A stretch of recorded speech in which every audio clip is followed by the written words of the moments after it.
What's up, everybody? How are you all doing today? Welcome to the very first episode of Cinetober Season 2. Now, for those who watched Cinetober last year, you know, I did a Batman theme. Well, this year, I'm sorry, I'm not doing Batman this year, I'm doing The Walking Dead. I would try to do a new entrance every time. But because Walking Dead is getting ready to start on its 6th season, I was like, you know what? Let's do Walking Dead this year. So, if you all are ready, let's dive right into Cinetober as we talk about one of the most hilarious horror movies of all time, American Psycho. Okay, so for those who do not want to have any spoilers about this movie, I'm going to give you a couple seconds to leave. You may leave now.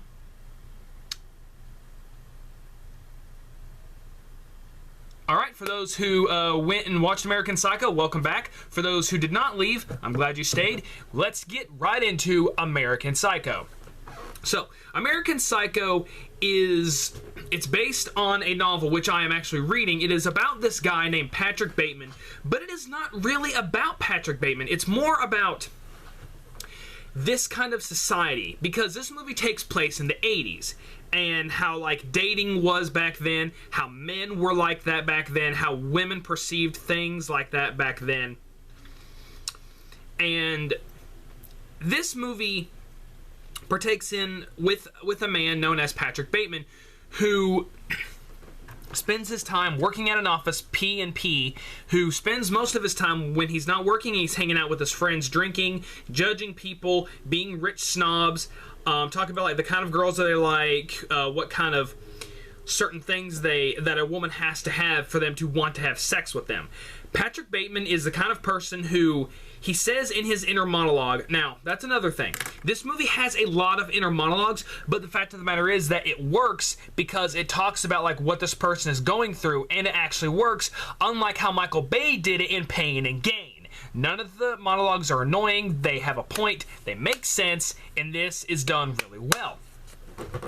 And we see what kind of people that Patrick Bateman hangs around with. People that he works with in his office, the type of girls that he dates, and even the type of girls that he has sex with on a regular basis. And we kind of get a humongous glimpse throughout the whole entire movie what kind of person Patrick is like. On the inside, or on the outside, he's your normal average going person. But on the inside, he is a serial killer. He talks about in his monologue about how there is an idea to who he is. And even though he has skin, hair, and even though he is a human being, he is not there. He is just a hollow shell.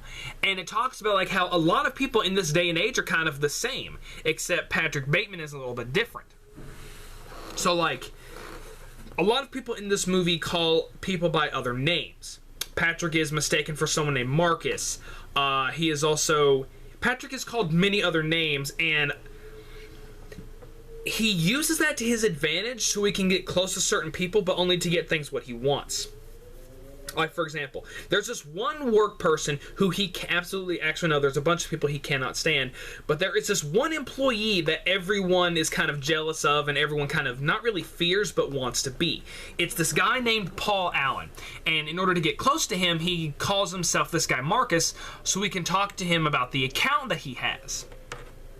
And so, like, now, as I said earlier, this movie is a thriller, but it does have very funny moments, but it also has terrifying moments. This movie, for me, is my Django Unchained with Christian Bale. And what I mean by that is, before I watched Django Unchained, I have never been afraid of Leonardo DiCaprio. When I watched Django Unchained, I was like, oh my gosh, I never want to run into him in a dark alley. This, same thing here with Christian Bale. Him as Patrick Bateman? No! I do not want to run into him into a dark alley because I don't want to get stabbed. Or worse. Now, the thing is with Patrick, like I said, he is a murderer. He can murder anyone and he would not blink. He would not have regrets. He would have nothing. And so, like, we see multiple things on, like, what he does. He goes down alleys and he stabs a homeless person. He kills animals for fun. When he's talking to people on the phone, he's either watching porn or he's watching movies about women getting murdered. And this clearly shows what kind of mindset he has. And he's having an affair with his girlfriend, Evelyn, which Evelyn, in the book, I cannot stand her. In the movie, she is played brilliantly by Reese Witherspoon. Still cannot stand the character. And I honestly wish he would have killed her, but he didn't. A lot of the tone in this movie has to be set at the end, and I'm just going to give you this description. Christian Bale running down an apartment complex with a chainsaw in the nude, running after a hooker. I mean, like, like I said, this is going to contain a little bit of spoilers, but there is a specific scene where he's having sex with these two girls. And one girl tries to get away, and she notices that he's murdering the other girl. So then when she's trying to run, she runs through his complex, and she finds a bunch of stuff. And then she hears a chainsaw, and I didn't notice this earlier, but Patrick Bateman is having sex with these two girls with his tennis shoes on. And then he's running down this apartment with a chainsaw naked. I was like, why are you doing this? And like he has perfect aim too, because like the girl is running down the stairs, he drops the chainsaw and it gets her and he just screams like a psychopath. And like, it shows you what kind of things he has in his apartment. Like, when he's done having sex with these two hookers, he pulls open a drawer and it's a coat hanger, and I was like, is he gonna give them abortions? But no, actually, after reading the book, he does not do that. He does a lot of horrible things to them after the sex. But my favorite scene in this whole entire movie is right before he's getting ready to murder somebody, and he's wearing a raincoat, and they're like, is that a raincoat? Yes, it is!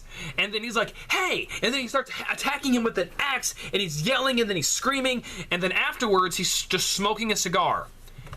It's like, wow, you're a true psychopath. And just seeing that a lot of the things he does, he gets away with. No one ever catches him.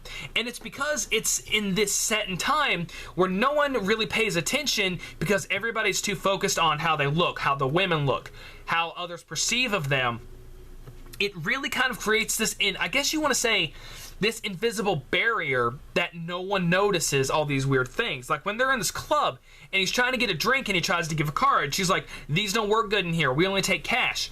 He says to this girl that she's ugly and he wants to murder her and play around with her blood. And the girl says nothing. Not a thing. And I was like, how can you get away with that? And I was like, what is going on? And it's like when they're at this other club talking to these girls, and he's like, ask me a question. What do you do?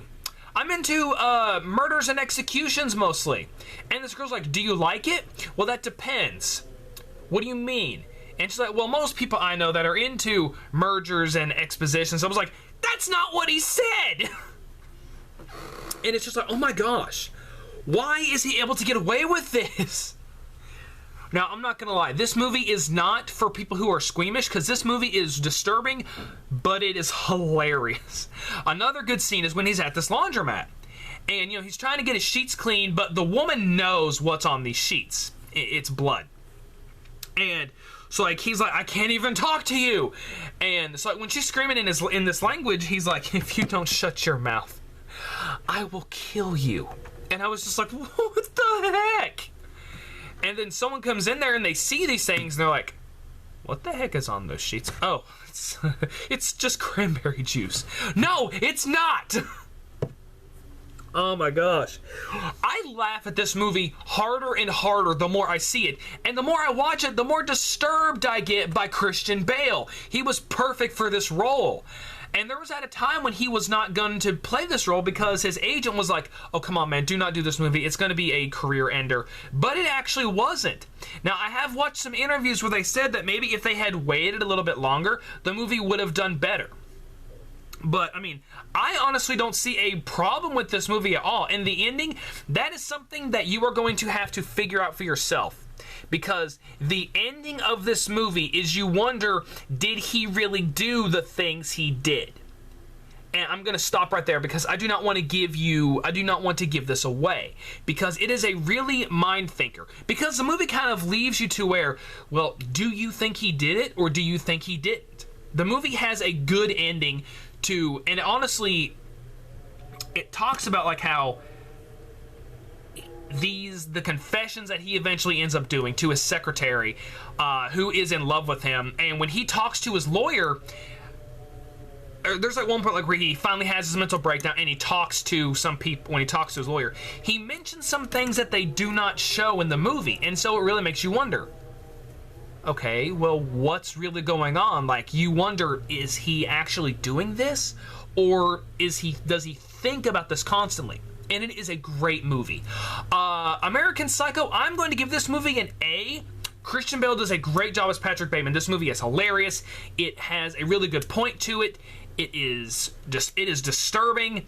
It is funny, like I've said, and there are scenes where it is terrifying.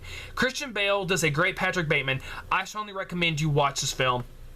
Guys, this has been the very first episode of Cinetober Season 2. Put in the comments below, what have you thought of American Psycho if you have watched it? Tell me what you think. What did you think about the scenes? What do you think happened at the end? Do you think he did it or do you think he didn't? I really want to know. Guys, have a good day and have a great October.